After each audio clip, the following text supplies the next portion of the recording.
अस्सलाम वालेकुम मेरे प्यारे बहनों और भाइयों। दुनिया में ऐसी कई कौमें गुजरी हैं जिन पे अल्लाह का अजाब आया और उन कौमों का नामो निशान तक इस दुनिया से मिटा दिया गया। ऐसे ही बनी इसराइल की एक कौम असहाबे सिबत के नाम से गुजरी है, जिनकी नाफरमानी पे अल्लाह ने उन्हें बंदर के रूप में तब्दील कर दिया। आइए जानते हैं कि इन लोगों से ऐसी क्या खता सरजद हुई कि उन्हें ऐसा इबरतनाक अजाब दिया गया। मज़ीद ये भी कि क्या जो बंदर आज इस दुनिया में पाए जाते हैं, क्या ये कौम सिब्बत के उन्हीं तब्दील शुदा बंदरों की औलादें हैं या नहीं। दोस्तों, हज़रत दाऊद अलैहिस्सलाम की कौम के 70,000 अफराद समंदर के किनारे एला नामी बस्ती में रहा करते थे, जो कि बनी इसराइल कौम से अलहदा होकर वहाँ आबाद हुए। ये जगह आज फ़लस्तीन में मौजूद है, जिसके साथ मिस्र, सऊदी अरेबिया और उर्दन की सरहदें भी लगती हैं।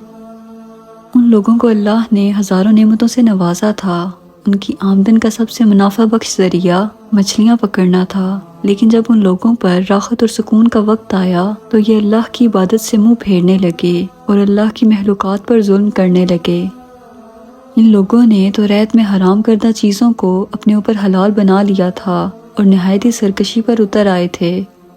तब अल्लाह ने इनको खबरदार किया कि हफ्ते में एक दिन, हफ्ते का दिन शिकार ना किया करो। इतवार से लेकर जुम्मा तक जितना शिकार पकड़ना है पकड़ लो, लेकिन एक दिन अल्लाह की इबादत और महलूकात पे अमन के लिए रख दो। यूँ अल्लाह ने इन लोगों का इम्तहान लेना शुरू किया। दोस्तों, इसी बिना पर आज भी कौम यहूद में हफ्ते का दिन वही ताज़ीम रखता है जो कि मुसलमानों में जुम्मे का दिन। वो लोग इतवार से लेकर जुम्मे तक जब समंदर में मछलियाँ पकड़ने लगते तो मछलियाँ ज़्यादा मिकदार में हाथ ना आती, और हफ्ते के दिन समंदर को देखते तो इनको बड़ी बड़ी मछलियाँ नज़र आने लगती। तब इन लोगों में से एक शख्स को शैतान ने बहकाया कि परेशान क्यों होते हो, तुम मेरी बताई हुई तरकीब पे अमल करोगे तो शिकार से कभी महरूम नहीं रहोगे। बस ऐसे शैतान के कहने पे उस शख्स ने हफ्ते के दिन जाल को समंदर में डाल दिया ताकि मछलियाँ उसमें फंस सकें, और शैतान ने कहा उन मछलियों को तुम इतवार के दिन निकालना, और यूं हफ्ते के दिन की हुर्मत भी बाकी रहेगी और तुम्हारा शिकार भी हो जाएगा। इस तरह हफ्ते के दिन इस जाल में मछली फंसी रही और इतवार के दिन वो शख्स उन मछलियों को निकालता और खुशी से खाता। जब आस पास के लोगों ने उस शख्स से पूछा तो वो उनको भी ये तरकीब बताने लगा, और यूं उस कौम के कुछ लोग हफ्ते के दिन मछलियाँ पकड़ने के लिए जाल फेंकते और इतवार के दिन निकाल लेते। हत्ता कि उनमें से कुछ लोगों ने छोटे छोटे हौज़ घर तक बना लिए और उस हौज़ का समंदर तक रास्ता बना दिया, ताकि हफ्ते के दिन जैसे ही मछलियाँ यहाँ से गुजरें तो यहाँ फंस जाएं और हम इतवार के दिन उन मछलियों को निकाल कर खाएं। उस गांव में कुछ अल्लाह के नेक बंदे भी मौजूद थे जो कहने लगे कि ए लोगों, अल्लाह ने हफ्ते के दिन शिकार करने से मना फरमाया है। ये जो तुम जाल फेंकते हो या छोटे छोटे तालाब बनाते हो, इनमें हफ्ते के दिन अगर मछली फंसती है तो ये शिकार हफ्ते के दिन का होगा, जो कि हम पे मना किया गया है। अल्लाह के अजाब से डरो और अल्लाह की नाफरमानी ना करो। वो लोग इन नेक लोगों का मजाक उड़ाने लगे कि हमारी जो मर्जी होगी हम वो करेंगे। इस तरह से उस बस्ती में 3 गिरोह बन गए। एक उन 70,000 में से वो लोग थे जो गुमराह होकर अल्लाह की नाफरमानी कर रहे थे।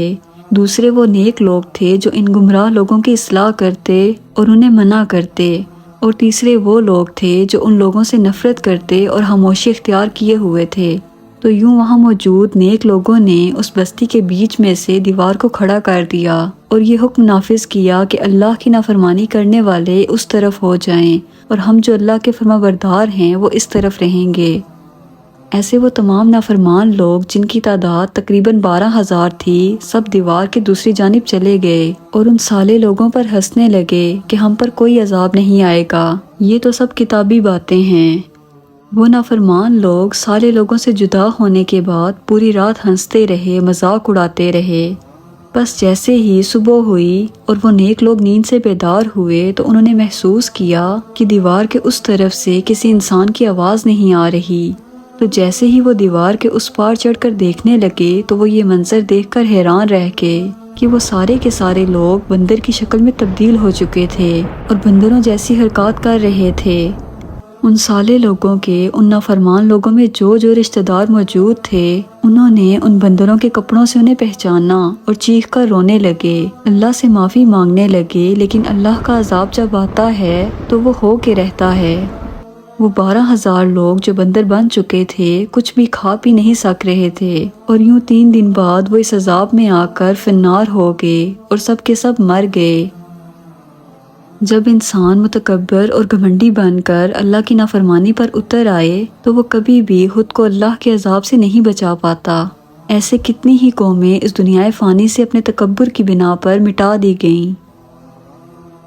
دوستو، اب یہ نظریہ کہ موجودہ بندر ان لوگوں کی اولادیں ہیں جن پر عذاب آیا تھا، یہ درست نہیں ہے، کیونکہ ان لوگوں سے پہلے دنیا میں یہ جانور موجود تھا، اور صحیح روایات کے مطابق بنی اسرائیل کی قوم جب بندر میں تبدیل ہوئی تو وہ 3 دن مزید زندہ رہ سکے، اور پھر کچھ نہ کھا پی سکنے کی وجہ سے وہ تمام کے تمام لوگ ہلاک ہو گئے۔ اس طرح سے ان کی کوئی نسل آگے نہیں بڑھی۔